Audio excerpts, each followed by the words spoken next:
રાજકોટ જિલ્લાના ઉપલેટાના 54.16 ફૂટની કુલ સપાટી ધરાવતું વેણુ 2 ડેમમાં નવા નીરની આવક. ગઈકાલે ઉપરવાસમાં પડેલા ભારે વરસાદને પગલે ગધેથડ ગામ પાસે આવેલ વેણુ 2 ડેમમાં નવા નીરની આવક. ઉપરવાસમાં પડેલા ભારે વરસાદને પગલે વેણુ 2 ડેમ 100% ભરાયો. ડેમની સપાટી 5.85 ફૂટે પહોંચી ગત રાત્રિના 2 વાગ્યે 10 દરવાજા 8 પુલ ખોલવામાં આવ્યા હતા. ઉપરવાસમાંથી 43,303 ક્યુસેક પાણીની આવક સામે એટલી જ આવક ચાલુ હતી, જ્યારે હાલમાં 5 દરવાજા 4 ફૂટ ખોલવામાં આવ્યા છે.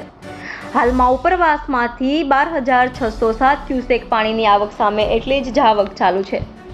વેણુ 2 ડેમ 100% ભરાતા નીચાણવાળા વિસ્તાર ગધેથડ, વરજાગ, જાળિયા, નાગાવદર, મેખા, ટીંબી, નીલાખા ગામોને સાવચેત કરાયા. નદીના પટમાં અવરજવર ન કરવા તંત્ર દ્વારા સૂચના અપાઈ. વેણુ 2 ડેમમાં નવા નીરની આવકને પગલે લોકોમાં ખુશી જોવા મળી. રિપોર્ટર જગમાલ સુવા, ઇન્ડિયા 24 ન્યૂઝ, ઉપલેટા.